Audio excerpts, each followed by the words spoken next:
tomorrow. Let's discuss all of this with Chad Wolf, former acting DHS Secretary, and Maureen O'Connell, retired FBI special agent, who is based in Los Angeles. Chad, this game of translation, it seems to be a bit of a talking point, virally passing around on the left.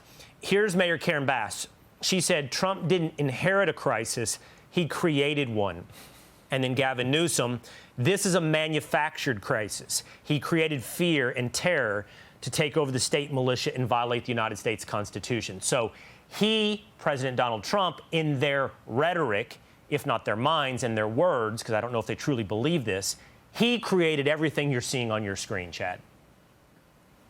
Yeah, it's incredible, right? I mean, again, they will go out of their way, the governor, the mayor, and others there in California, to either blame President Trump or, in some cases, actually to blame law enforcement, right?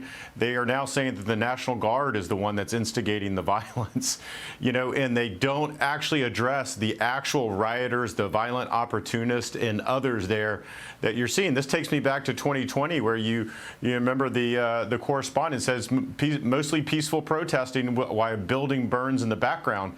Well, the manufactured crisis are cars on fire, the American flag being burned. This is nothing that President Trump or anyone in his administration created. This was created by those on the left that for years have told the American people that ICE is a bunch of stormtroopers, Gestapo, and that they needed to be stopped. And so when ICE goes into a community now and actually tries to enforce the law, the result is what you're seeing, unfortunately, in California.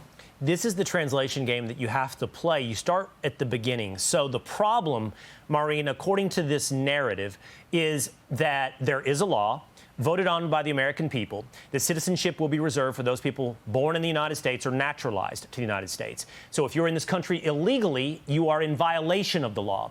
Should a law enforcement officer look to enforce that law, now he is the bad guy.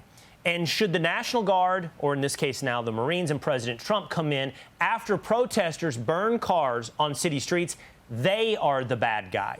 It's hard to understand, but you have to translate backwards. And I think the only place you can end up, Maureen, is what Gavin Newsom and others are saying is there should be no laws against illegal immigration and there should be no law and order.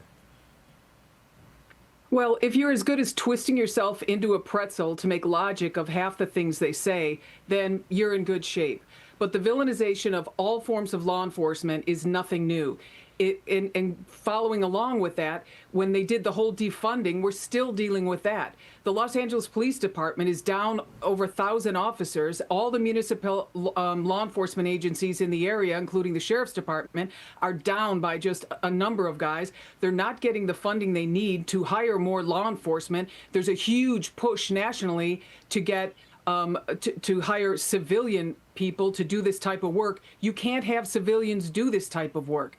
This type of work is very specific. And when Gavin Newsom and Mayor Karen Bass were willing to push all those firefighters, we learned all about their leadership skills during the fires in January. They told those firefighters, go in and all the water's in the fire hydrants and you've got the whole reservoir full. And they allowed those people to go in knowing that they were in harm's way far greater than they even imagined.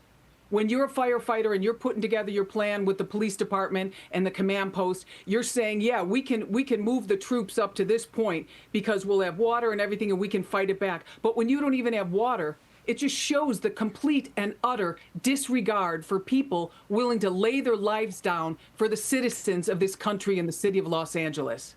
Well, and that incompetence now. Well, Maureen, and that incompetence has been answered by President Trump. He's invoked 10 United States Code 12406 to deploy the National Guard. Here's how that can be employed. The U.S. or Commonwealth is invaded or in danger of an invasion by a foreign nation. I think the second point here is the one on the nose. Rebellion or danger of against the U.S. government, or the president is unable with regular forces to execute the laws of the United States. Maureen, do you see that there's a need and a proper application here for the National Guard and the United States military? I absolutely do. And the LAPD chief, Jimmy McDonald, said last night that they were overwhelmed, even though everyone else is telling us, don't believe your lying eyes. I mean, you've got things kicking up and dust-ups all over the place. Right. They're breaking into the LAPD headquarters and everything else. Obviously, we need a little assistance. All these coppers are working all overtime, left, right, and center, and they're just not getting enough days off or rest or anything. But we can keep on pushing them. That's what they signed up for. You can see the tensions mounting on your screen. These are live pictures from Los Angeles. Last question to you, Chad. Is the takeaway correct that I offered up? Is it that Gavin Newsom and Karen Bass ultimately are for open borders? They do not believe either in a secure border or immigration enforcement? Or is this all just part of a narrative designed to paint Donald Trump as the thing they've been describing for over a decade, a wannabe dictator? Well, I think it's both. I think both that they do believe in open borders and they want to paint the president in a certain light. Look, this is exactly what we saw in Portland in 2020 and in Seattle in 2020, which is local law enforcement and local officials there just like to let these things run their course, whether that's 2 weeks or 2 months. They don't care. And I think what President Trump is saying is enough is enough. We're not going to do that. And if you recall, shortly before January 6th, when President Trump said, hey, I'm sending the National Guard into the District of Columbia, the mayor of D.C. said, no way, not on my watch, you're not doing this. So the president's learned from all of this, and he is saying that he's going to try to restore law and order as quickly as possible because we don't want this to get out of control. And that's what you see going on today. Okay, you can still see those live pictures from Los Angeles now. Chad, Maureen, thank you both for being with us.